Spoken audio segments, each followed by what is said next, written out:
Imagine being a cursed witch, reborn through time and space, yet still entangled in the webs of destiny. This novel takes you on a journey into a world that is both mysterious and romantic, witnessing how an immortal love blossoms across the river of history. Chapter 1: The Witch Who I Loved. I was once a witch who lives alone in the forest near the town. I'm not like those wicked witches that you will find in storybooks. My family was also witches. I just decided to follow what they once did. But the people in the town were very wary of me. They would frequently threaten me, and would even treat me like a monster. No matter how much I proved that being a witch doesn't mean you would harm people, they wouldn't accept it. As of now, I am trying to make a healing cream with alchemy, and I would need a few mushrooms in order to finish this. But unfortunately, I don't have one, and I still need to go to the forest. I picked up my bag and put a hat on top of my strawberry hair. I headed straight to the forest, and there, I saw a bunch of those mushrooms that I needed. I heard the bush rustling, so I went and checked it. I hope it's a rabbit so I can eat it. But when I cleared the bush, I saw a man lying down with his severely injured body. Should I help him? If doing so will change people's opinion of me, then let's try and do it. I laid him down on my bed and went to complete the healing cream. In order to make this work, I would need to apply it directly to his wounds. Which means, I removed his shirt and saw a perfect six-pack abs. Wow, I muttered to myself. I first cleaned his wound with water and dried it with a clean towel. Then I applied the cream I made to his injury and covered it with bandages. I just left him like that without putting back his clothes so he won't suffocate. I sat on my desk and just leaned my head on the table as the breeze gently blew on my face. An hour passed, and I didn't even notice that I dozed off. When I tried to check the man I found, he was already staring at me. "Who are you?" he asked as he frowned. Does he not know me? I thought he was one of those people that always threatens me. Robin, I replied coldly. He averted his eyes from me while placing his hand on his nape. I can see his face, turning a tint of baby pink. Thank you, he muttered. I didn't really expect thanks from him. But maybe if he knew I was a witch, then? I'm Lucas, by the way, he said as he turned to me and smiled.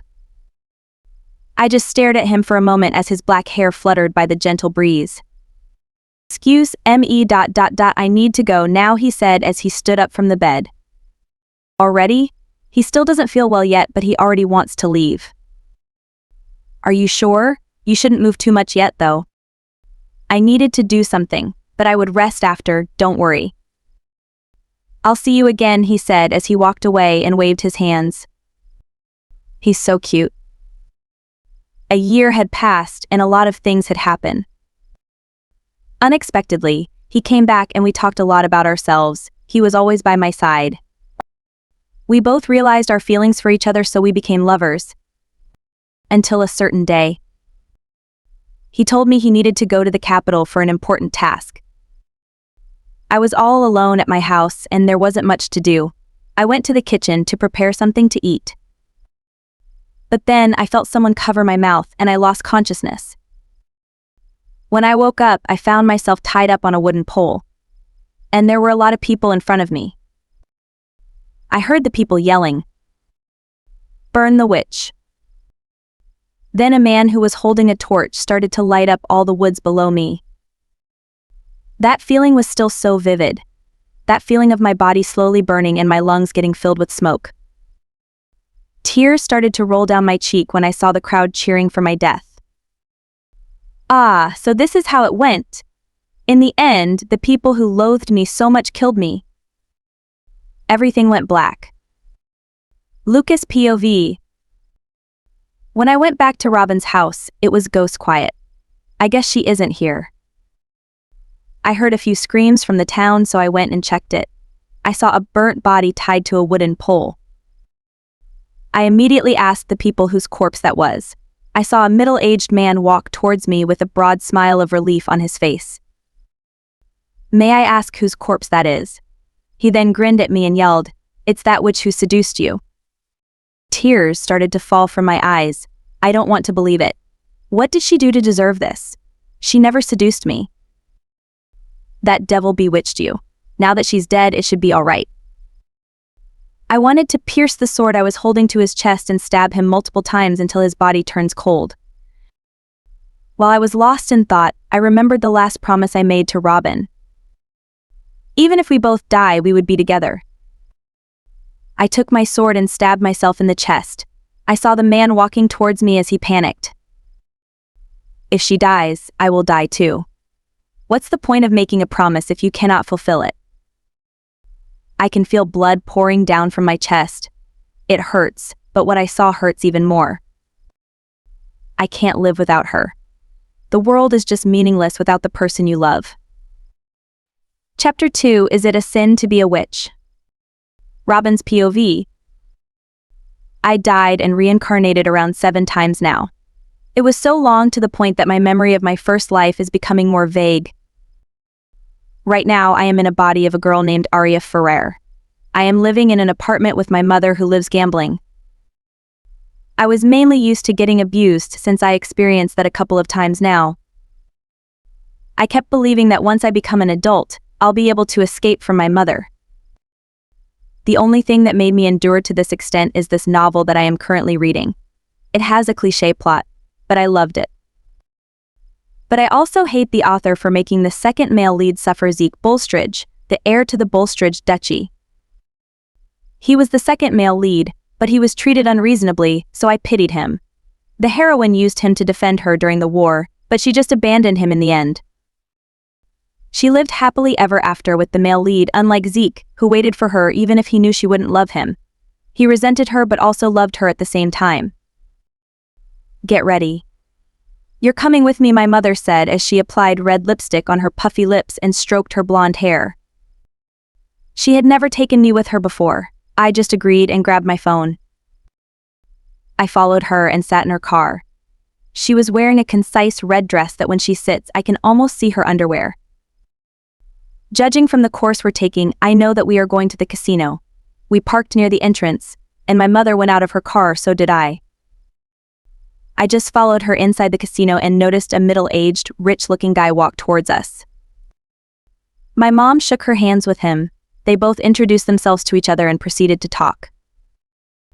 I was distant from them, so I couldn't hear what they were saying. I went near them so I could eavesdrop. She's pretty, the man said as he looked at me and winked. I just rolled my eyes. How much, my mother asked. The instant I heard and realized what they were talking about, I quickly ran toward the exit.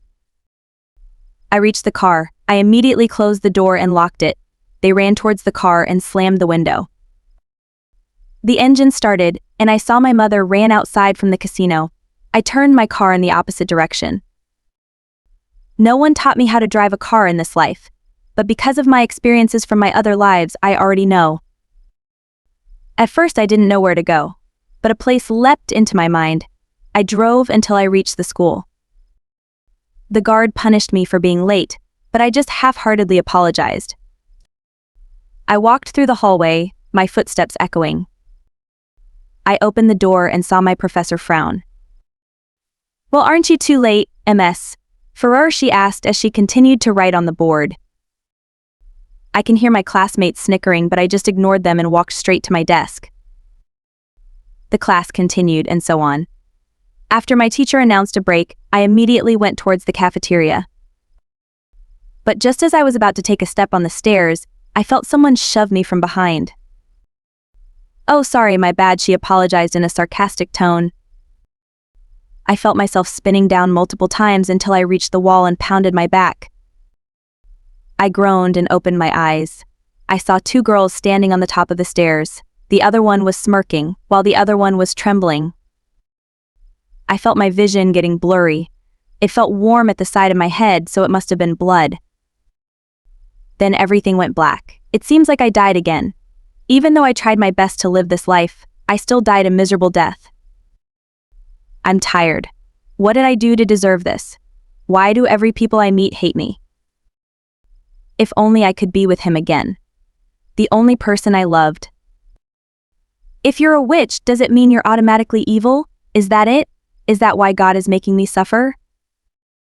If so, then I hate him. Even if I know that God doesn't die, I swear I would make him disappear.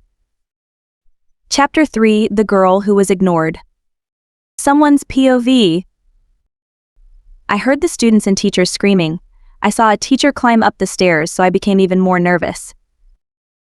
Both of you. What have you done? The teacher yelled as she pointed our heads. I didn't mean to kill her, Mary mumbled. I am not part of this in the first place, so why? It's her fault. I just went with her. Flashback. I hate that bitch. Hey, I have a plan, Sarah whispered. I came near her and lent my ear. Let's push her on the stairs, she whispered. I hesitated because we might get suspended if we do this, but I agreed. Okay, but won't we get punished? I asked. No one cares about that bitch, she answered. I followed her towards the stairs and saw Arya about to take a step. Mary pushed her on the back, and I saw her rolling until she reached the wall and slammed her back. I saw blood pouring out from her head, so I became nervous. When I turned my head, I saw Mary smirking. I saw Arya smirking as well, so I thought she must have gone crazy. But it was worse than that. I saw her closing her eyes, so I panicked. What if we killed her? I shook Mary and gave her a nervous look. But she just lifted her hand and looked at it as if she was also stunned. Arya's POV. I woke up and rubbed my eyes. The first thing I noticed was the plain white ceiling with sculptured golden roses. I turned my head and saw a maid beside me. It seems like I didn't get reincarnated in a modern world. Can you get me a mirror? I asked the maid. She quickly nodded and fetched the hand mirror on the vanity table. I was surprised when I looked at it. I was a kid around 5 years or so. I have short, black hair and a stunning pair of purple eyes. This had never happened before. Every time I would get reincarnated, I would be in a body of 13 to 16 years old. What is my name? I asked the maid. She looked confused and nervous, but she immediately replied. Ayava Lamperouge Ava. Lamperouge. Isn't that the second to the wealthiest family in the novel I read from my past life? But Ava... I've never heard of that name before. I must have reincarnated as a side character. If I am in the world of the novel, then I suppose Zeke is here too. Thanks to the author, suddenly had the urge to save someone. I don't care whether I'm changing the original plot or not, but I will save him. Maybe after that I would find a way to end this loop. As a witch, I finally figured out how to die without getting reincarnated. Because if I die, I would reincarnate again. This is the last. I stood up from my bed and went out of my room. I walked through the hallway and bumped into a black-haired man who I think is my father. He glared at me with his cold purple eyes. Our relationship doesn't seem to be the father-daughter thing. Not that I'm disappointed though. But to be honest, having a loving family who treats you well is hard to come by. Right now I don't know where to go, but whatever. I heard giggles from the room I just passed by, so I peeked. I saw 2 kids with the same black hair and purple eyes as mine. They noticed me peeking, but they didn't even greet me. I wonder what this Ava had done to deserve this kind of treatment. I wandered through the whole mansion until I found a library. I went inside and saw several tall bookshelves made of dark oak wood. The smell of wood was so pungent. I picked one of the books and found out that this whole library only contains the history of the country, the first hero, and the Lamperouge Duchy, so I just dumped all of them. I wonder what to do at this boring house. I remembered farming back in my previous life, so I decided to head out to the backyard. As expected, the field was vast and empty. It was grassy, but it's not a problem as I would remove it all later. I asked the butler near me and seedlings of flowers. He hesitated at first, but he agreed eventually. I went to our warehouse and took the rake, small shovel, and gloves. I head back to the field earlier. The butler arrived and oh wow. He brought good seedlings. It has a higher success rating. Young lady, here are poppy and daisy seedlings. I lifted my skirt and started burrowing holes in the dirt, and finally, transferred the seedlings. My lady, are you sure about this? The Duke might get angry, he said nervously. He doesn't care about me, does he? I replied. Or maybe he's concerned that I turned his lovely backyard into a flowery garden. After I planted each one of them, I watered them all and just left them. I have nothing to do now, so maybe I'll sleep. Back in my life in the same era, I would read books, but there are only history books in this house, so I'm not interested. I plopped onto my bed and dozed off. I wonder how I can meet the second male lead. There is only a description of him, so I'm not sure if I would recognize him unless I hear his name. Chapter 4: Why Love Them. I woke up and yawned. When I turned around at the window, I saw the moonlit penetrating. I slept early, so it's just normal to wake up at this time around. I stood up and fixed my bed. I'm hungry, so I decided to eat dinner outside. But when I reached the dining hall, I saw my father and brothers eating at the table. They suddenly turned to me. "Finally, you have to eat with us," Ava, the other brother, said. Does that mean Ava doesn't eat with them? But why? I didn't answer them and just sat on the other side of the table, away from the twins. The food tasted good, but I feel like choking from their gazes. Tomorrow we are going to the ball hosted by the Crown Prince. Do you want to come, Ava? My father asked. If it's the Crown Prince, then it must be the male lead. Do I really want to see the characters right now? But I might see Zeke there, so it's worth a try. I would like to, I replied. I saw both of them look at me, surprised. What's the problem? As I can remember, Ava isn't materialistic and she didn't really like the idea of going out, so she has simple ones in her closet. Unfortunately, I don't have an appropriate dress, I responded. I will ask the tailor to make you one immediately. Father answered as he looked at me with surprise etched on his face. After I ate, I went back to my room and found a treasure. Fortunately, Ava loved reading romance, so she has hidden 2 or 3 books below her bed. The Marquise's First Love. That's the title. I know some book titles may sound cringe, but their stories might be okay, so I will try them first. Like they said, don't judge a book by its cover. Tonight I had a bizarre dream. A girl that looks like me was lying down on a pond of water. Her black hair and purple eyes looked exactly like mine. Ava. She turned her head to me and smiled very sweetly. Please take care of my family, she said as she looked at the night sky above her. Why do you love them when they never paid attention to you? I asked. They did. But I refused to accept it since I didn't want to seem weak in front of them. And honestly, I regret it, she giggled, but you can notice the pain in her eyes. I won't promise anything, but I would try, I replied. They will surely love you. The sorrow in her voice was very noticeable. Doesn't she hate me for taking the life she was supposed to live? When I woke up, there were no maids visible. When I went out of my room, a maid was waiting for me at my door. My lady, the Duke requested your presence. I nodded and followed her. She led me to a round table with a parasol in the garden. There, father and brothers were sitting, but there was no extra chair for me. Are they expecting me to sit on the floor or stand up? The maid left. Not having any idea what to do, I sat on the ground. I saw their eyes widen. Blake stood up and lifted me like a bride. Wait, what? Was I not supposed to sit here? Then, do I stand? Ava, what are you doing? This is so embarrassing. Where am I supposed to sit? Then I asked. Little kids sit on their dad's lap. Okay. Is he kidding me? No way in hell. He walked towards father and placed me on his lap. Oh God, his glare is so scary. I shouldn't move. I'm just a statue.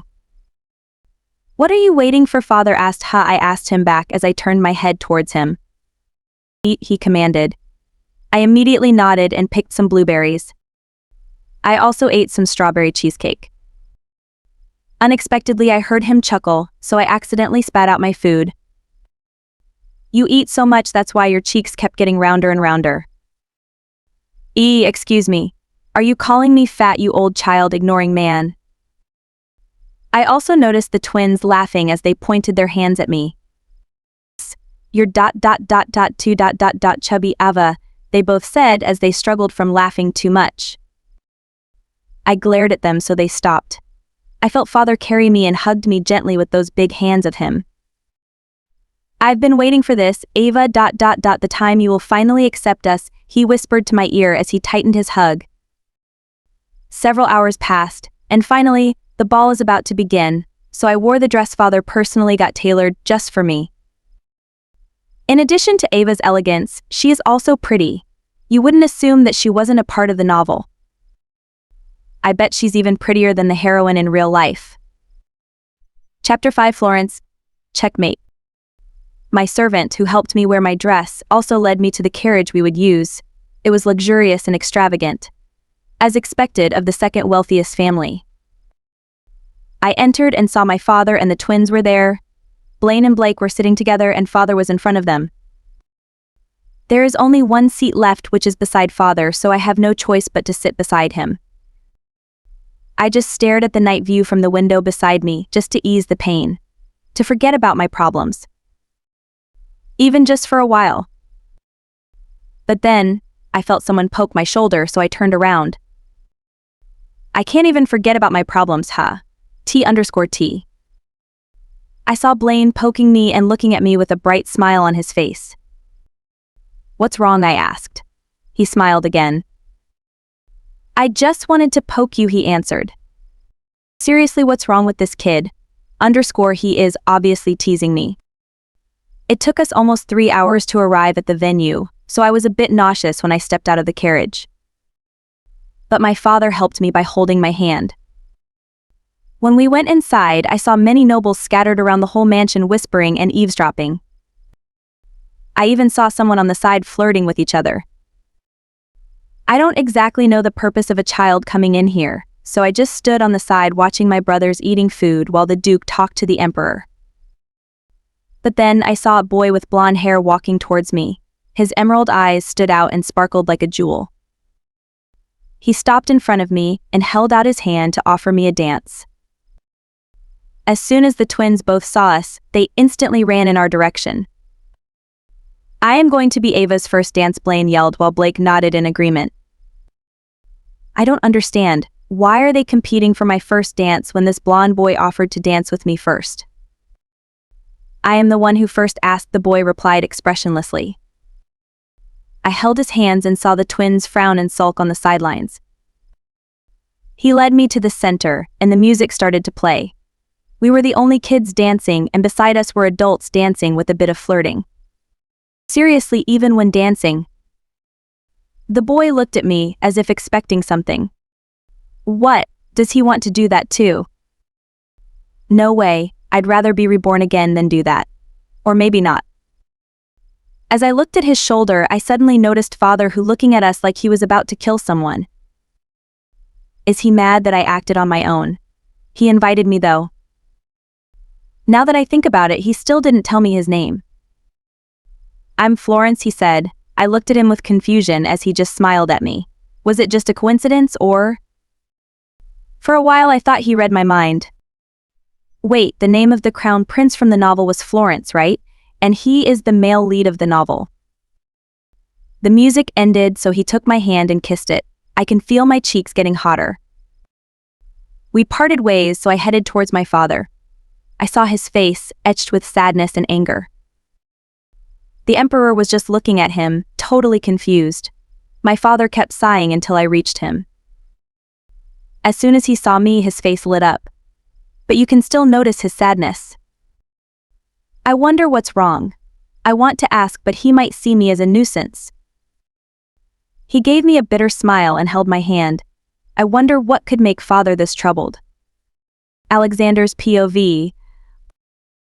If he weren't the crown prince, I would have shredded him to pieces. Good thing my cute Ava came to me to calm me a little. But I still can't forget the offer Noah gave me. Flashback. "Hey, don't you think Ava and Ren should get engaged?" Noah asked. I immediately shook my head. "Ava is already engaged," I replied instantly. Other men are beasts and Zeke was the only one I could trust. But still, just the thought that Ava will get married and will leave me pains me so much. Though Aiden just forced me to create an engagement contract between Ava and Zeke. One day Ava will just leave us. When will I have the courage to tell Ava about this stupid engagement? Ava's POV. I noticed that father was pacing off like he was thinking deeply about something. Still, maybe it's just about political problems. The ball finally ended, and the twins were clinging to me so badly. Blaine was hugging my left arm, while Blake was hugging my right arm. Father was still sighing nonstop. I feel so sleepy, but because of this uncomfortable atmosphere, I cannot sleep. I just stared at the window and let the breeze cool my face.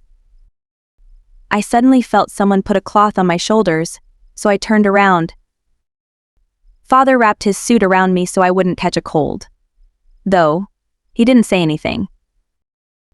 We arrived at our house and I immediately flopped on my bed without even considering taking my clothes off or shower. Dancing and such drained me off, so I have no energy left anymore.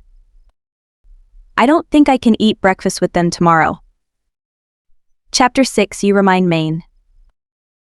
Ever since the day I appeared publicly, I was forced to find someone I can marry. But father noticed that I do not want to do such a thing, so he chose candidates for me instead. I met up with each one of them, but no one stood up to my standard. If I would marry, then I would at least want a wife who wouldn't burden me. There wouldn't be a day when my father won't ask me about marriage.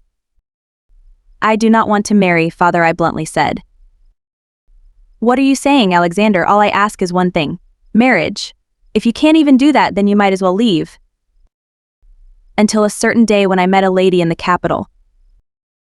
While I was in the carriage, I heard a scream. It was brief, but I heard it clearly. I quickly jumped out of my carriage and found a lady being threatened by a noble. How dare you reject me? Do you know who I am? He tried to pull her hair, but I won't let him. I gripped his hand and glared at him. How about me? Do you know who I am? He trembled in fear in front of me and struggled to reply. El Lamperouge, he shrieked. I smiled at him as I kicked his stomach with my knee. I'm glad you know me. I grabbed the lady's hand and took her out of the alley. Thank you, sir, she smiled at me and elegantly bowed. I just nodded and turned away to leave. Wait, she yelled as she held my clothes. You're the son of Duke Lamperouge, right? I just stared at her without a reply, or even a nod. No reply, I guess you are. See you later then. She turned and walked away from me. See you later? I doubt we would meet again. What does she mean by that? Sir, one of the candidates has arrived. State the name, I demanded. Laura Loyas, sir. I went downstairs and saw a lady with long white hair sitting at the tea table. Pleased to meet you, Lady Laura Louis.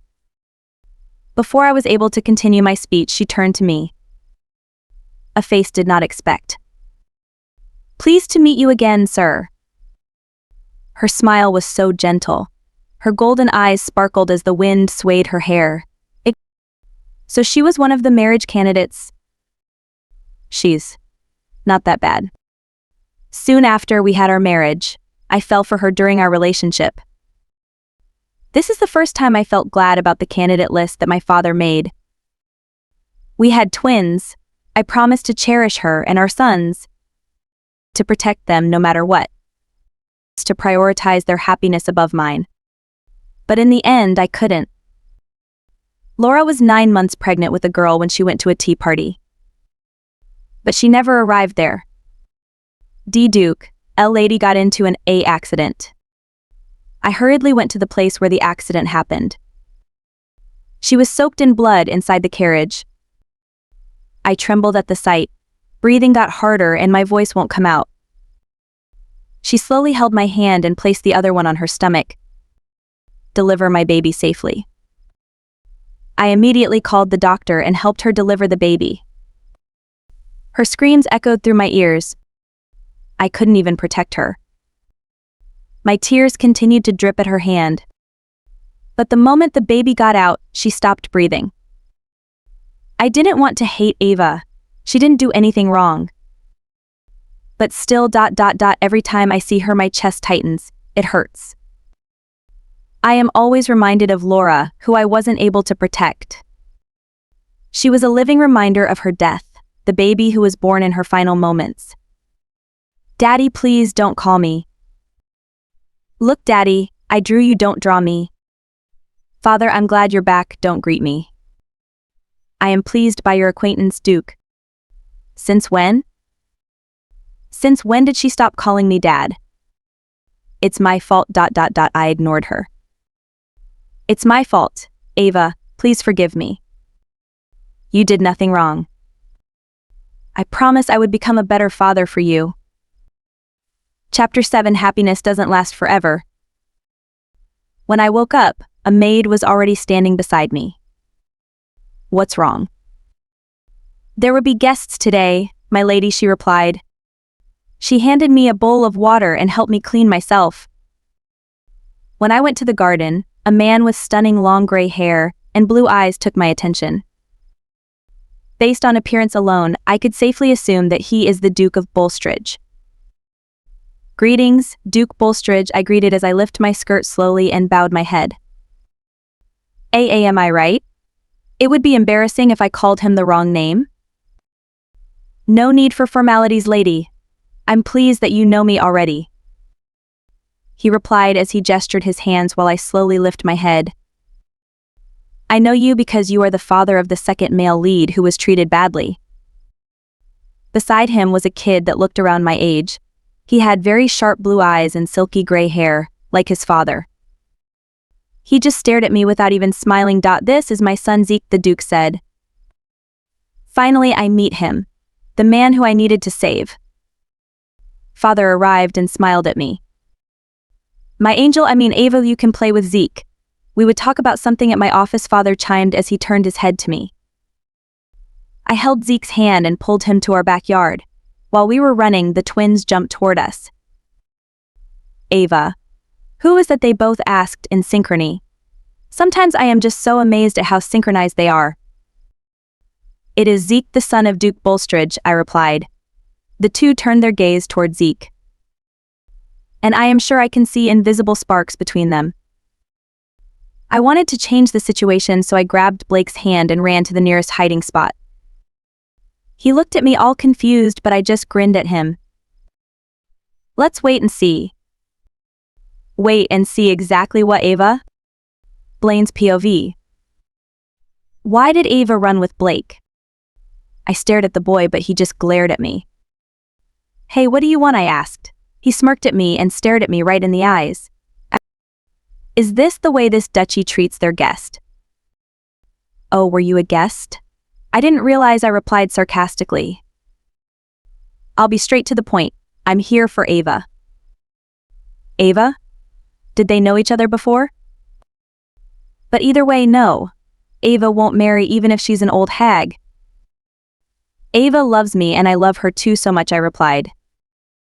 He looked furious, but I couldn't care less. I need to let him know that Ava won't like him. If you think about it the other way, it will also save him from heartbreak. I love her the most, he replied. Ava doesn't love anyone as much as she loves us. No, in fact, she only loves us.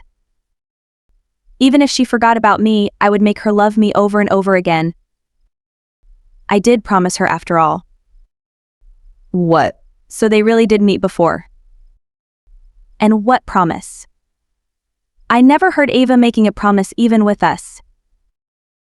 I suddenly snapped and pushed him to the ground impulsively. Before I could even raise a finger at him, I suddenly realized the severity of the situation.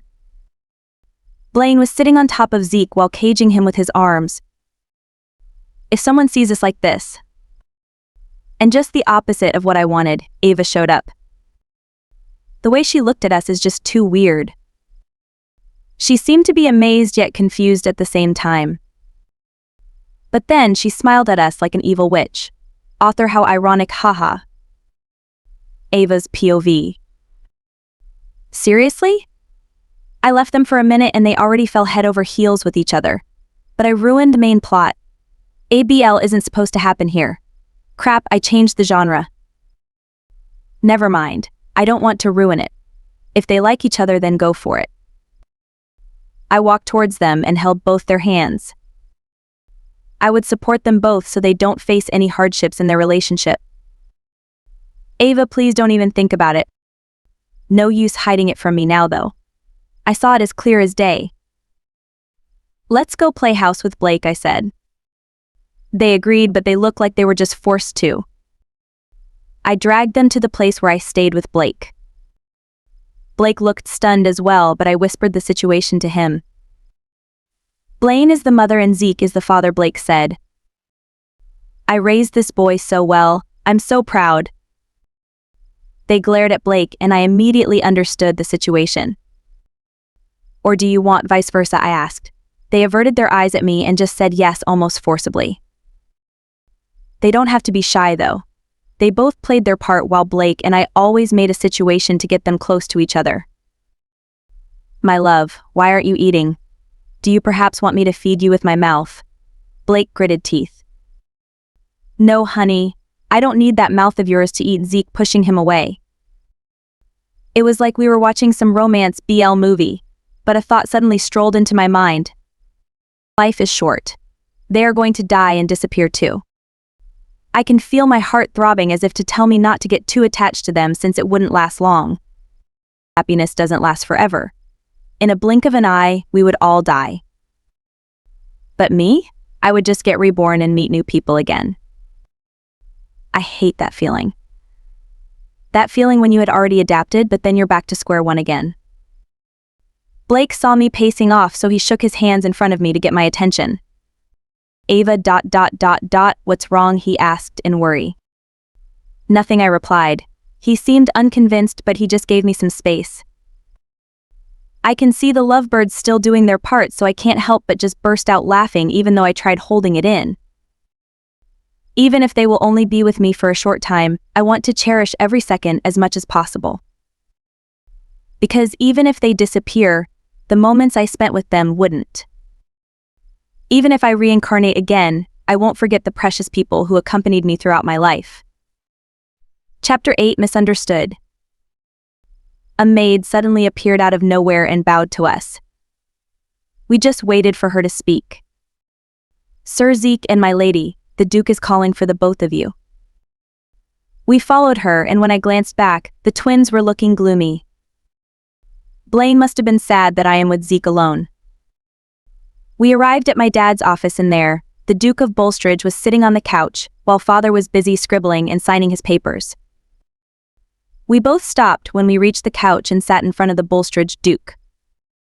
The maid bowed silently and left the room. Father looked at us seriously, but I could see a hint of nervousness on his face. How do I start this?" he mumbled as he stared at the papers. I glanced at Duke Bulstrode. He seems happy and content.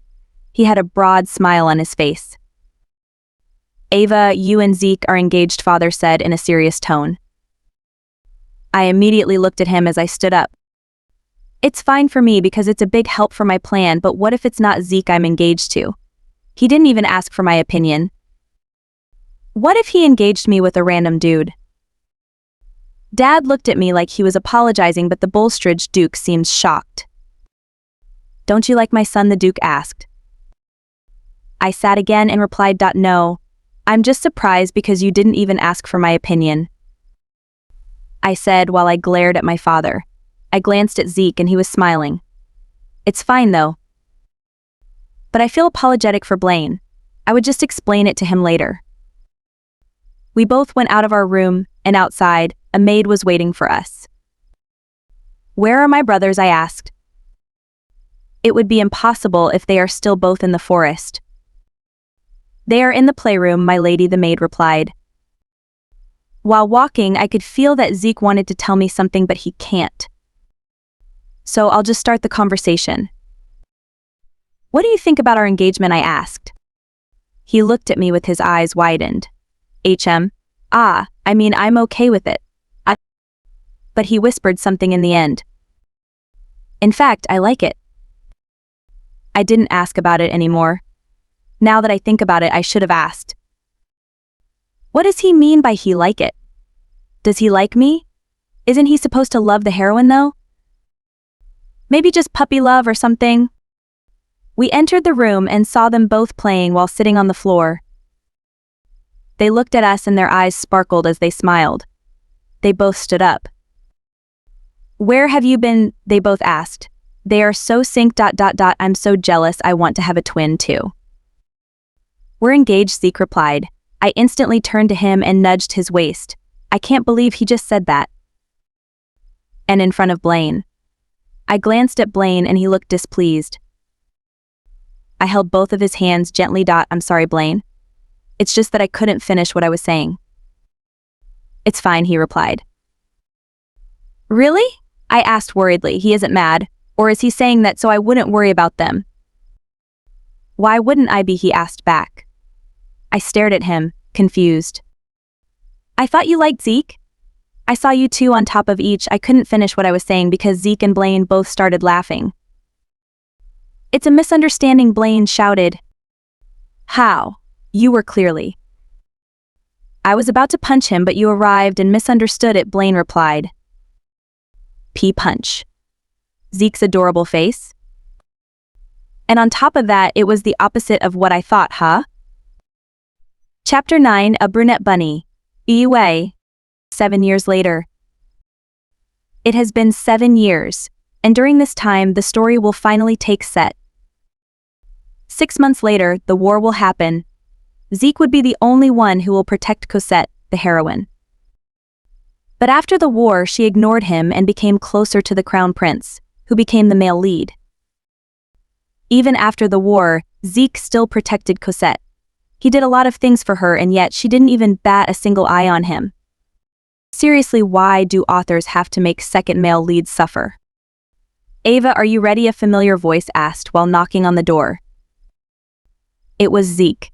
"Today was my birthday banquet and many rich nobles are coming, even the emperor himself." "I don't know. Maybe yes or maybe not," I replied.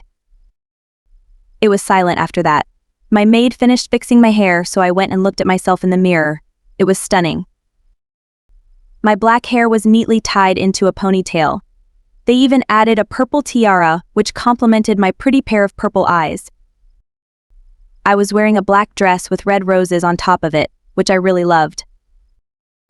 Ava is a very pretty girl. She can be the heroine herself if she wanted to. But unfortunately, she is just a mere side character. Her name didn't even appear once in the novel. I went out of my room and there, Zeke was waiting for me. During these past 7 years, Zeke went from adorable to handsome. A lot of noble ladies would flock all over him whenever he makes a public appearance.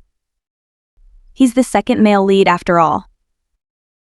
He escorted me downstairs and a lot of people were there already. Noble ladies gossiping, couples flirting, and even the emperor was there, talking to my father. The emperor is here, so Florence might also be here.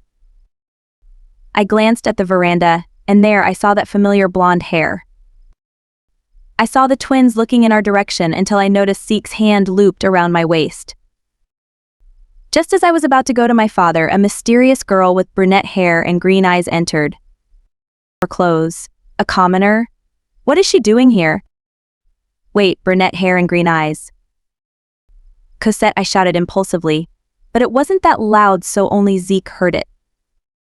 Do you know her? Zeke asked. Kind of. But this is the first time I saw her in person. Then suddenly she walked towards the center and yelled, which took everybody's attention. I am the Duke's daughter. Everybody looked at her and started gossiping about her.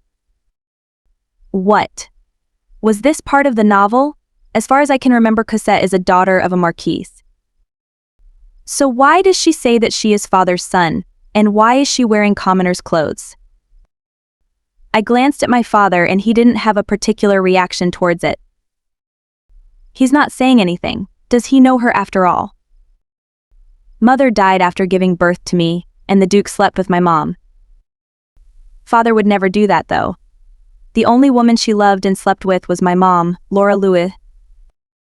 But why would she lie? What changed the story? My connection with Zeke. Father gestured at the servant to escort her. When she was about to leave, I saw her smirk. Was it just my imagination? But knowing Cosette, she is the type to ruin other people's lives if it would benefit her. Seriously, what kind of heroine was that? I don't even know why I finished reading that novel. Chapter 10, Cosette's Attempt. Hey Ava, are you okay? Blaine asked with a worried expression. I smiled to reassure him. Why wouldn't I be? I replied with a smile. Aren't you angry about that girl? She even lied about father, he asked. Of course I am. But we can't reject her yet. We have to prove something to the public. She purposely planned to do this when father is in public to make it harder for him to decline. How cunning. He smiled brightly and replied as expected of my adorable sister. So smart. The party continued and I suddenly noticed a familiar person pass before me. Had brunette hair. But now she is dressed. Why did they even let her attend the party? I followed her as she walked towards the veranda. The crown prince was there. She still went inside even though she knew that. I waited outside the door to eavesdrop on their conversation. I apologize, Your Majesty. I didn't realize the veranda was already occupied. Didn't realize my ass. It's okay. Having someone to talk to is not a bad idea, the crown prince said. That being said, Your Majesty, are you already engaged to someone? So now she's acting up. I'm not as of now.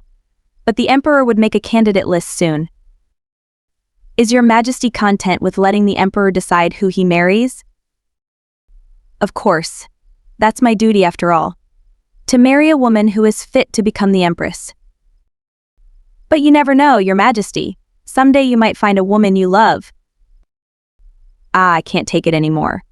She won't stop unless she makes the crown prince marry her off. Be it by seducing or manipulating him. I have decided. I would remove Cosette. And to do that I would need the crown prince to agree to her. But not on my birthday, and as I can remember. The crown prince is good at acting, right? That's perfect then. I gently opened the door and went inside. I apologize, Your Majesty. I didn't know you had company. By repeating her way.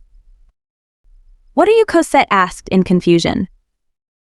The Emperor called me and told me that I have to pass a message to the crown prince. Assert authority. Would you mind stepping out first? And finally, make her leave. Her eyes widened and she looked like she was about to hit me any time. But of course she held back and left without saying anything. Her reaction is quite nice. When she was finally gone, I glanced at the crown prince and bowed. What is the Emperor trying to tell me, Ava? He asked. He remembers my name, from that time. I'm glad you remember my name, Your Majesty. He then turned to me and kissed my hand. Of course, it's you after all. What does he mean? So, about the Emperor, Your Majesty, I lied. I apologize. He just stared at me for a second, then finally smiled. I kind of had a hunch that was the case. Father would never tell someone a message for me, even with the people he trusts, he stated. Then why didn't you say anything? Because I wanted to talk to you. I've always wanted to. Ever since I met you on my birthday, you've never left my mind even for a single day. Does he like me? But why? Ava was never a variable in the story. Florence never liked anyone except. Wait, is that it? Ava was never a variable. But now that she is here, every action she makes can change the storyline. From meeting the crown prince to getting engaged to Zeke. But what do I tell him? I don't want to do what Cosette did to Zeke. Don't worry, I don't expect you to return my feelings anytime soon. It feels like he reads my mind sometimes. Florence, I'm glad that I can save you from getting manipulated, but I had already decided. I would make Zeke happy this time. But I hope you find someone you would cherish just like what I once did to Lucas. Thank you, Florence. Actually, I already like someone. Is that so? He turned away from me and made a sad expression. I placed my hand on his back and started stroking it. Even if I can't be someone to return your feelings, I can be a person you can confide in with all your problems. To think that I'm even doing this to someone, I really am getting attached to this world. Then that is enough. If Zeke becomes happy, then my goal is finished. I can finally die. But if I have one wish that I desperately want to fulfill, then I would like to meet Lucas again. Chapter 11, Not a Pawn. I bowed before the Emperor and gestured to talk to him. You knew that girl was lying, don't you? He asked. I matched his pace. I do, but I can't refuse her publicly yet. He then looked at me without saying anything. What are you planning to do about her? It must be a lot to take for Ava and the twins. I shouldn't bother them. I'll let her in for a few days and do a background check on her. I can't let her bother Ava and the twins, I replied. We both sat on the couch, facing each other. The Emperor gestured at the maid. Prepare some tea. She obviously had a plan. But she really isn't your daughter, right? He knows me well, and yet he asks that. You know me. I never slept with anyone besides Laura, and that brat looks nothing like me. He chuckled and took a sip at the tea the maid poured for us. Haha, that's true. You've never loved anyone as much as you loved her. The day after that. As I heard, Cosette would be living with us for a short while. It must be a hard decision for father. But ever since she went into this house, she never took a single step outside. Well, that would benefit us. I think Florence knew that Cosette is planning something. If I get him to agree to get rid of Cosette, then it would automatically be game over for Cosette. I called for a maid and requested to help me get prepared as I would be leaving for the Crown Prince. I arrived at the palace and asked for the Crown Prince. Greetings, Lady Lamperouge. We already heard about your arrival. Huh. Did Florence already know that I would come to the palace? Now I really suspect he could read my mind. I met Florence in the garden, and he instantly went towards me as soon as he saw me. I knew you would come, he said as he kissed my hand. How did you know? I asked as we both sat at the table. Just another hunch, he chimed as he grinned. Seriously, you can't use that excuse too much, you know? We both drank our tea quietly for a while. Such a peaceful day, sipping tea with the male lead. If not because of Cosette. So about Cosette, you already knew about it as well, right? It's just a hunch. Before he could even finish what he was about to say, I started to speak. You can't keep saying it's just a hunch, though. He stared at me with confusion and averted his eyes as if he was embarrassed. It's just, ever since I was young, I have always been good at reading people. Even from when we were dancing, it was easy to read you. He then smiled at me, a smile he never showed me before. I've never told anyone about this before, you're the first. Ah, he really treats me specially. I see. I always thought you were reading my mind. So regarding Cosette, she's trying to manipulate you. I was hesitating if I should say this. I don't have evidence that she has bad intentions, so he might not agree to this, but... So we just need to get rid of her, right? Huh. Did I hear him right? Well, I mean, she's that type of person, so she just needs to die, right? Die. Get rid. Is this the same Florence I knew from the novel? It seems like the details in the novel aren't accurate anymore. I changed a lot of things now, so I should base my actions on this current storyline. Something like that. But we need to create a situation. Right, you can use me. I know she's going back to me, so if I pretend in front of her and reveal her intentions in the end, then it's over. Why do I feel like even if I didn't reach out to him, he'd be able to do this by himself? It's set then, Ava. When I went back to the estate, I found Zeke reading a book by the window in my room. How did he enter my room? Did the maids let you in? He gazed at me and placed a finger on his lips. Sheesh, this man. He then closed his book and went towards me. He went so close that I pounded my back at the door. He caged me by placing his arm at the door. "Why were you at the palace?" he asked as he frowned at me, yet his voice was gentle. Wait, let go of me first." I tried to get out, but he held my waist and went even closer to my face. "I would let go if you answer me first." "Seriously, what's wrong?" He almost seems as if he's jealous that I went to Florence. Is he really? Are you jealous? My words took him by surprise, but he replied bluntly. So what if I am? For some reason he reminds me of someone I loved so much. Then he slowly leaned in for a kiss. I couldn't decline him. It's as if the person I'm kissing was Lucas. I want to see him. But why do I feel attached to this man? Why does he remind me so much of Lucas? Chapter 12, I'm the protagonist after all. I could still feel it vividly. The way his lips touched mine. I instantly burrowed my face into the pillow out of shame. Seriously? I could feel my cheeks getting warmer.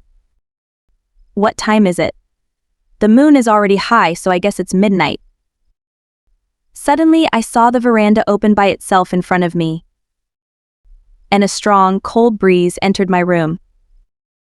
The curtains were swaying, and behind it, I saw a shadow of a girl. I stood up from my bed and slowly approached the curtain. Am I imagining things, or did the genre turn into horror?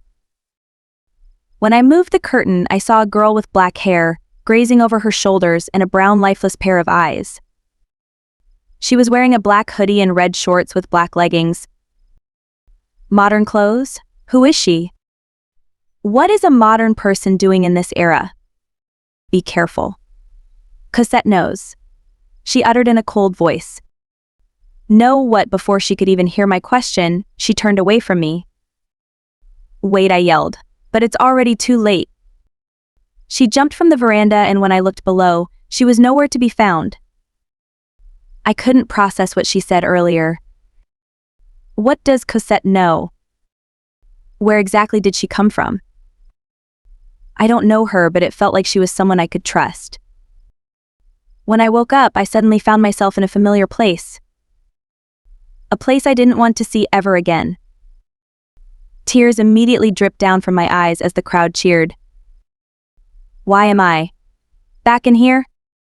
Their screams echoed through my ears. It was so painful.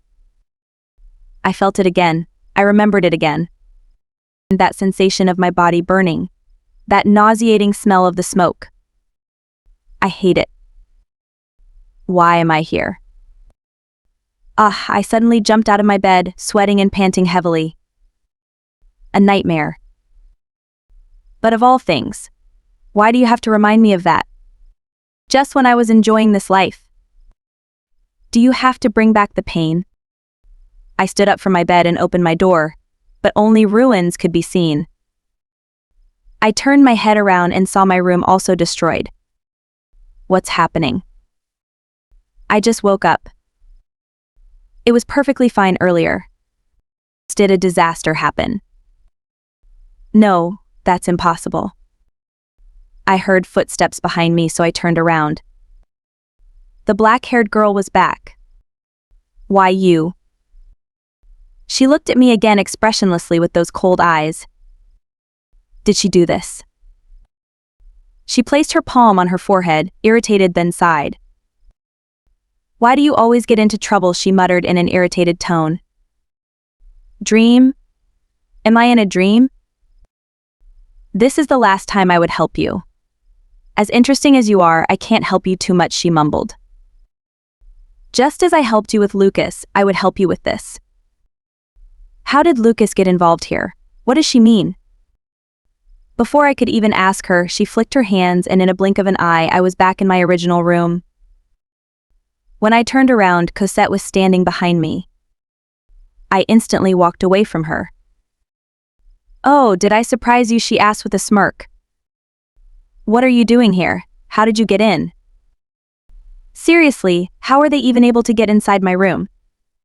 You ask too much. This is my last warning. She walked towards me and pushed me into the wall. Don't get yourself involved in my plans. It would have worked out well if you didn't butt in. But it would be fine in the end. She then turned away from me, but she mumbled something. I'm the protagonist after all. Finally, she left. So this is what that girl means by Cosette knows. How is she aware that she's the protagonist? I still have so many questions. I wish I could meet that girl again. Chapter 13. You are the poison. From the moment I woke up, I looked for Cosette. Hey, you seen Cosette? I have not, my lady. How about now? She still isn't back, Lady Ava. Seriously, where did that girl run off to? Honestly, she's so unpredictable sometimes. As I was plucking flowers from the garden, a familiar voice took my attention. Avaha. Ah, it's those two again. We heard from the servants that you were looking for. What was her name? Blake asked as he turned to Blaine. I believe it's Cozy. I can't believe this, twins. It was so funny how Blaine said that with a straight face as if he was so sure of it. You both are hopeless. It's Cosette, Cosette. I said twice as I struggled from laughing too much at them. Ah yes, that Cosette. Why are you looking for her anyways?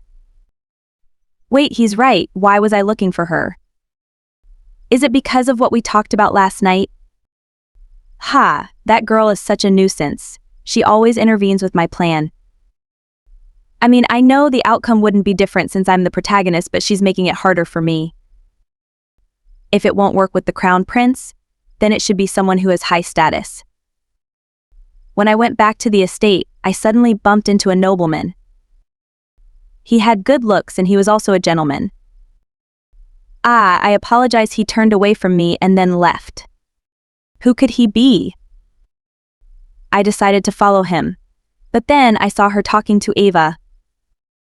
Does he know her? Just who is that man? I heard the maids talking behind me. Sir Zeke and Lady Ava are together again. You're right, and they had good chemistry, don't you think so? They do. Their marriage is about to happen soon, so Lady Ava would leave after that. What, marriage? Don't tell me they're engaged. That girl. How does she know everyone? And just exactly what I needed, Zeke is finally alone. He was sitting in the garden as he read a book.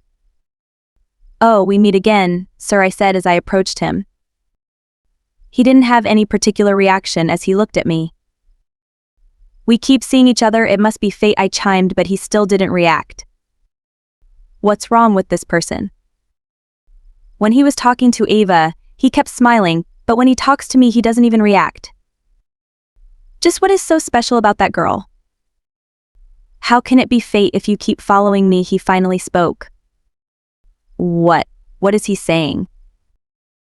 What do you mean? He aggressively closed his book and stood up. You kept watching me even while I was talking to Ava. Do you like me? So he knew all this time? So what if I do? I slowly grazed his chest and leaned my face toward him. I'm already engaged with the daughter of your father. You knew that and yet you approach me like this. He replied coldly. He removed my hand from his chest as he glared at me. Why? Why does he treat me like this? He's supposed to like me. Then break off your engagement with her and choose me. You're supposed to like me, so why? Why are you treating me like this?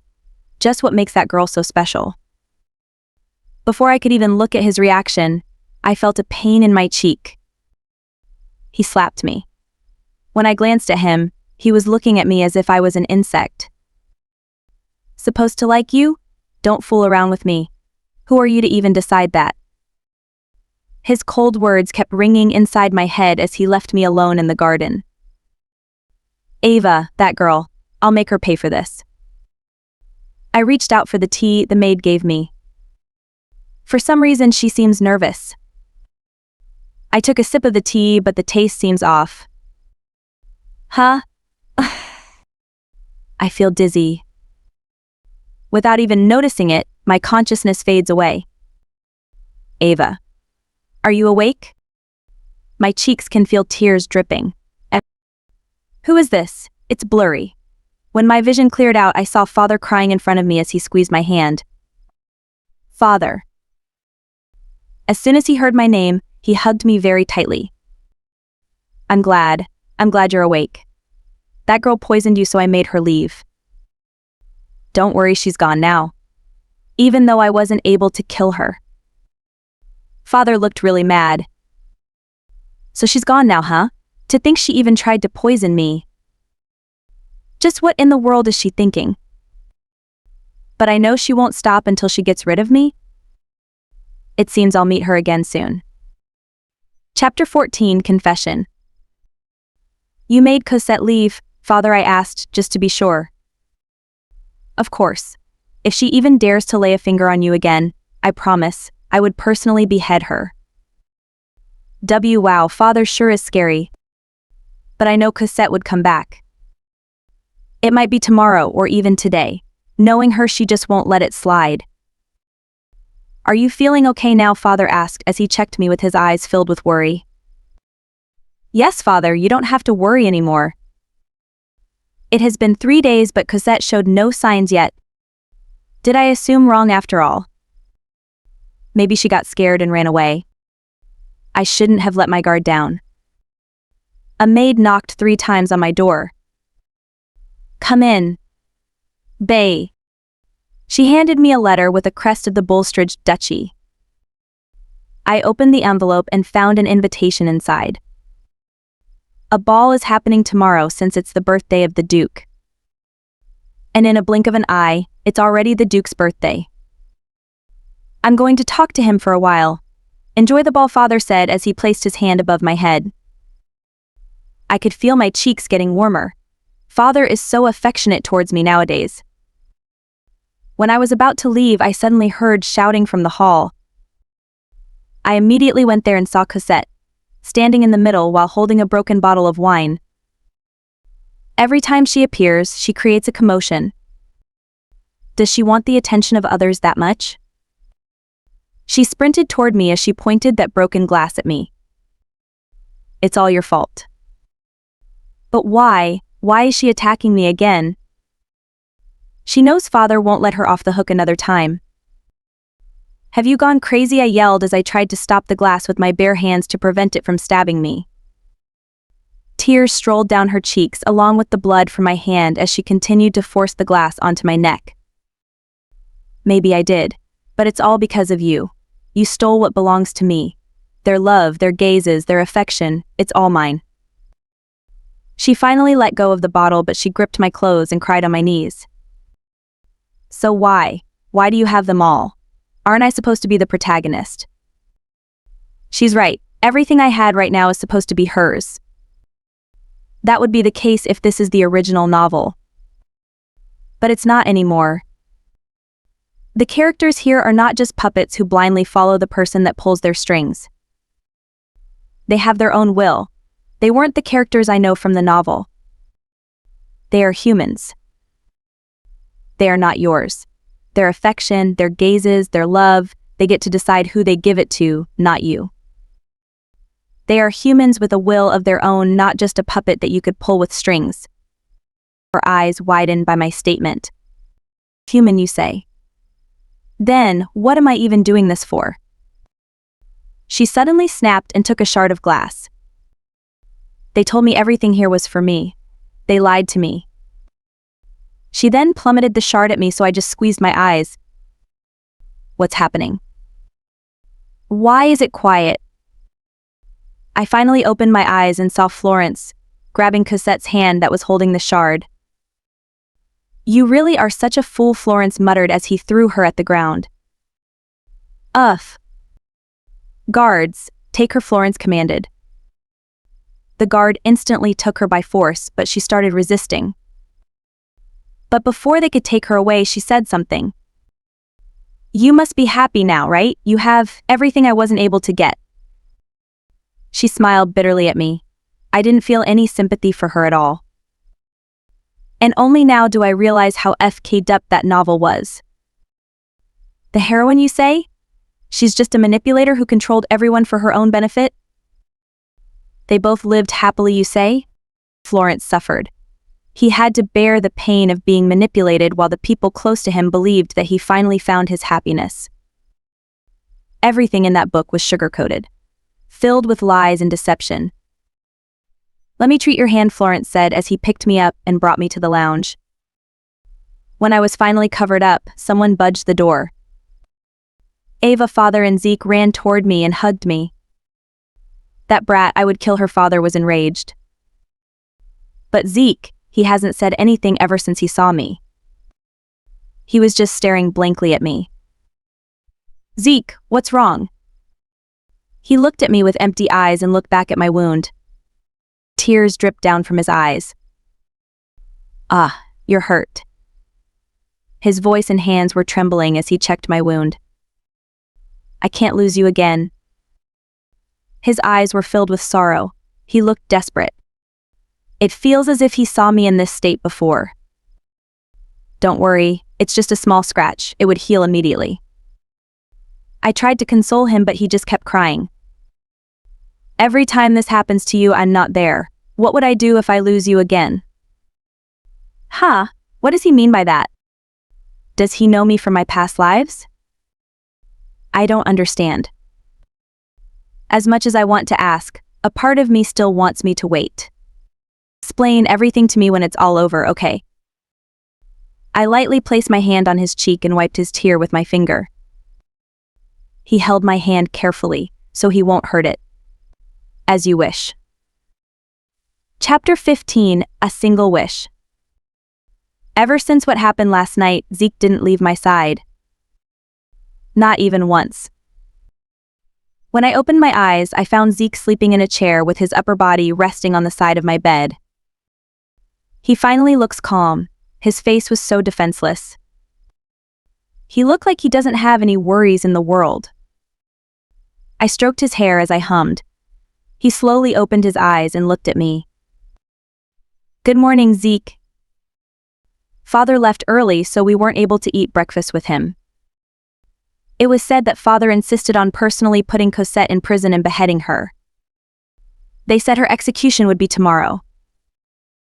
If I was the one who did the things she did, then perhaps I would also die like that. But I guess it's over now. She wouldn't be able to escape prison, right? Knowing Cosette, no, I trust Father. He would never let her leave his sight even for a few seconds. While I was thinking deeply, I felt something soft hit my cheek. What I melted in shame as I looked at Zeke, who kissed my cheek just now. You were spacing off, so I thought I should get your attention. You didn't have to kiss me, though. You could have just called my name. Are you excited? He asked with a big smile on his face. Oh right, we're going to be married next month. Of course. This is payback for what you did. I leaned closer to his face and kissed his lips. He flinched, but he didn't push me away. He held my waist with his hand and my cheek with the other one. We were both panting heavily as we removed ourselves from each other. But he pulled me in for a kiss again. I could feel my heart thumping very quickly and my cheeks getting hotter with every second that passes by. I'm glad I already fulfilled our promise, he said as he looked at me with eyes I have never seen before and a smile that he hadn't done before. Did we make one? I asked as I focused my eyes on him. Even if we die, we'll be together. As soon as I heard that sentence, tears instantly fell from my eyes and I whispered the name. Lucas. Suddenly, everything went black. On a vast, peaceful and grassy field, Ava and the black-haired girl were sitting beside each other. Ava buried her face in between her knees. What's wrong? The girl asked. Or of all times you could have taken me. Ava replied as she frowned at the girl. You're not even happy to see me. I'm hurt, she pouted. I have something to ask. Ava turned to her and waited for the girl to continue what she was saying. If you have a single wish, what would it be? Ava was surprised by her question, but she warmly smiled at the girl. "It's to be with Lucas again," Ava said in a gentle and relieved tone. "Well, good for you, you're with him again. And as my gift to you, ask me any wishes. Anything." Ava didn't say anything for a while. She was thinking about it very deeply. "Don't separate us again. Let me live with him in this life. That's all I wish for." The girl looked at her, surprised. "That's all. I was going to do that anyways. Then, for a bonus. Even if you die, you would get reborn again just like before. But I want you to see it as a blessing and not a curse anymore. You would live a peaceful life and die a natural death every time you get reborn. And at every life you would meet him again at some point and become lovers again." Ava cried for the second time. She couldn't help but feel emotional as she remembered how she cursed her life every single day. She couldn't believe that she would finally be able to see it as a blessing rather than a curse. "For you to even do that for me, who are you?" Ava asked. "Your creator," the girl replied as she stood up in front of Ava and held out her hand. Ava took her hand and also stood up. "You mean like God?" Ava asked, but the girl just shrugged. "I said that was the last time I would help you, but you always exceed my expectations," the girl said as she slowly walked backward, away from Ava. Then everything fades away. As soon as I opened my eyes, Zeke hugged me, very tightly without the intention of letting go. I could feel my back getting wet. "Tears? Is Zeke crying?" I patted his back to comfort him and said I'm fine. He let go of me and looked at me with tears in his eyes. His lifeless gray eyes had finally sparkled for the very first time. "You suddenly fainted," he worried. "I know. I just received a blessing, that's all." Chapter 16, The Promise We Made. Ever since I was born, there was not a single moment I was able to decide for myself. "Young master, the Duchess said you should wear this. From clothes that I should wear. Zeke, you are too old to be drinking milk. You should be able to love tea soon. To the foods I should like to eat. Every single detail is decided by the people around me. But I never resented them. Sometimes I also wondered why. I always feel like I should follow everything they say. And that I should do what would please them. But it's not because I love them. There's this feeling that I can't go against. It's as if I can't even control my own feelings. As if this body and soul aren't mine. I kept having these certain dreams. Dreams about a girl that I don't know. But in that dream, I treasured her dearly. I was willing to sacrifice everything for her, even at the cost of my life. Her happiness was my priority. But in my dream, she died. It was so vivid that I could feel the pain in my chest. Even though it was just a dream, why am I crying to this extent? Why am I crying as if someone I treasure really died? But it wasn't a dream. It's not just a dream. A boy with black hair and golden eyes spoke to me. "Who are you?" He didn't answer my question. He couldn't hear me. "You must remember everything. Go and find her. Protect her in this life no matter what. If you fail to do that, I would never be able to forgive myself." It was never a dream. It was real. The pain in my heart, the death of someone I love, it was all real. I couldn't imagine living in a world without her. She gave meaning to my life, so how could I? I'd rather die than never see her smile again. "In this world, you're surely here. I would never let you go again. I would never let you suffer like how you did in your first life. That feeling is still there. The feeling I must obey. But as I grew more conscious of it, I was able to control it. I can control myself. Until I met her on that day. I am not mistaken, this kid is Robin. But how could I tell her? No matter how much I want to embrace her, now's not the time. After all, we're inside a story. A blessing. What do you mean, Ava? I helped her stand up and held her waist for support.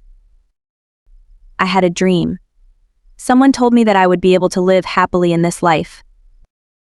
And that I could be with the person I love, even if we die. She placed her hand on my cheek and showed me the warmest smile she never did before. Can you always be at my side from now on, Lucas? Or should I say Zeke? Ah. After such a long time, I can finally be with her again. She suffered for so long. Only now you would be able to find happiness. Of course, I would accompany you even after death. I would never leave your side again. And I would never let you die without me. So always stay by my side, okay? I muttered as I slowly leaned my face toward her and pulled her in for a deep kiss. I love you. Chapter 17:1 won't hold back anymore. Cosette must be regretting her choices by now. All or not. Alwa. Before she dies, I want to meet her for the last time. I don't know if it's because I want to see her pitiful face or because I want to hear her last words.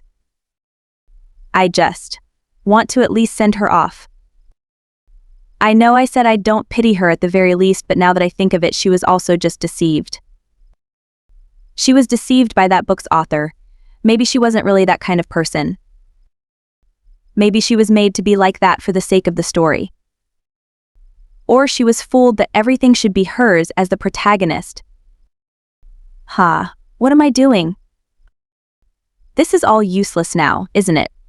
It's not like I can get her out of that prison by pitying her. I would like to meet Cosette.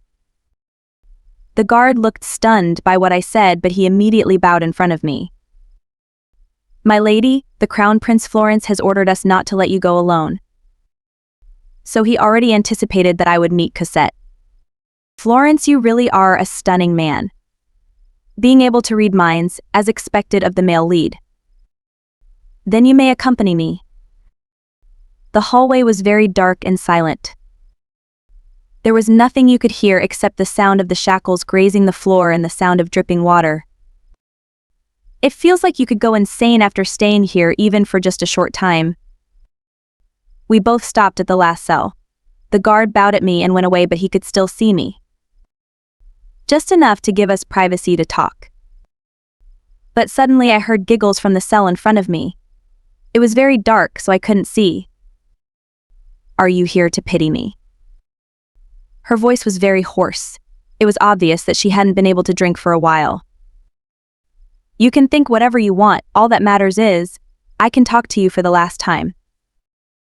It was silent for a long time. Is she planning to ignore me now? You know, at first I also thought that what I'm doing is wrong. But slowly, they burned it in my head, everything is mine. And that I should take everything. They made me believe that a certain someone would show up and try to take them away from me. And that person is a villain. So when I met you, I thought, she must be the villain they were talking about. When she stopped talking, I could hear the shackles grazing on the floor again. And she appeared in front of me. Her bruised face was being lit by the moon. Her body got so thin in just a few days you could almost see her bone. To see her in such a state, no matter what she had done, I just can't stand seeing her like this. I turned my face away from her. But in the end, you weren't able to stop yourself. I don't have a grudge against you. Before I could even hear her reply, I left. I don't want to know anymore. After all, no matter how much she regrets it, she can never get out of the fate decided for her. A fate she can't go against with. What makes humans so special? It's their ability to decide on their own. But what if it's taken away from them? What would happen if someone forced a belief onto them instead? Would their life still have any meaning? I heard you visited that girl Cozy Blaine, and Blake asked in synchrony. No matter how many times I say it, these two never learn. It doesn't matter. It seems like you have a new nickname now, Cosette. Yes, I just wanted to see her for the last time.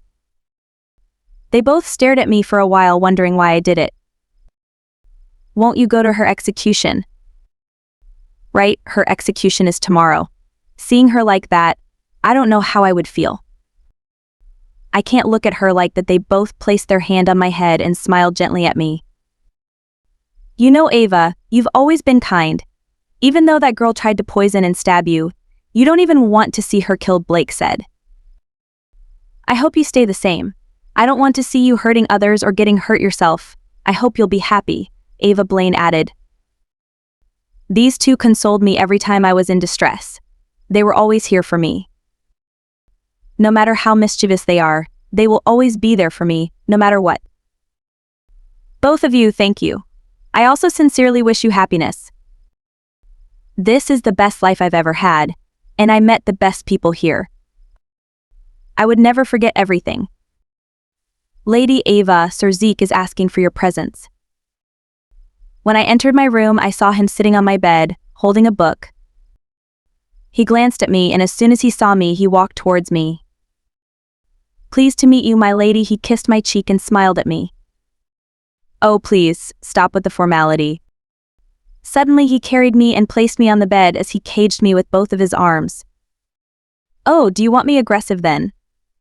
Seriously, Zeke. He slowly pulled my face closer to his and kissed my lips. His hand was slowly stroking my back. I could only hear my heart beating so fast as if it would jump at any moment. He let go of me and stared me right in the eye. Do you want to keep going? What? I couldn't say anything. My mind is going blank. He then lay down on the bed and sat me on his waist. What is this position? Just so you know, I'm not the type of person who settles in for a kiss. I've been waiting for so long, and this time, I can't hold back anymore. When he was about to pull me again, I stopped him by putting my hands on his chest. I know you waited, but can't we wait after marriage? It's happening soon. I swear as soon as I said that, I can see a puppy whimpering. Then after we get married, I won't hold back anymore. You won't be able to sleep. I made a mistake. Chapter 18, Found You, End. Congratulations, Ava. We wish you both a happy life. Father smiled as he gently held my hand. Thank you, Father. I would visit you more often. A lot of nobles greeted us. We sincerely congratulate you both. May you live a long and happy life. Today is the happiest day of my life. Are you ready? Zeke asked as he held out his hand. I nodded and took his hand as we walked together toward the altar. You may kiss. He lifted my veil and slowly leaned in to kiss me. It felt like fireworks were exploding in my mouth. My heartbeat was the only thing I could hear at that moment. It tasted so sweet. After the ceremony, my body was so exhausted. I immediately plopped onto my bed and covered my face with a pillow. You're already tired? That won't do. I removed the pillow and took a peek. But I was greeted by Zeke on top of me, pulling his necktie. What are you doing? He placed his hand on my waist and pulled me up. You know, I seriously can't hold back anymore. Oh right, I said after marriage. My face exploded from embarrassment and my cheeks became hotter. I covered my face with both of my hands. I can't look at him. Just say yes. Don't worry, I'll be gentle. He stroked my hair behind my ears and hugged me. Whatever. I nodded. He immediately pushed into the bed and turned the lamp off, which was the only light in the room. And just like that, it was a sleepless night. August 16, 2023 Modern. Crap, I'm going to be late for work. I immediately wore my heels and ran out of my house. I waited for the light to turn green. But when I was about to take a step, I tripped. I just squeezed my eyes close. But I felt something touch my waist. And when I opened my eyes, a boy with black hair and golden eyes catched me. Thank you. Why isn't he letting me go yet? Found you, he spoke as he hugged me. Huh? Is he someone I know? But first of all, why is he hugging me?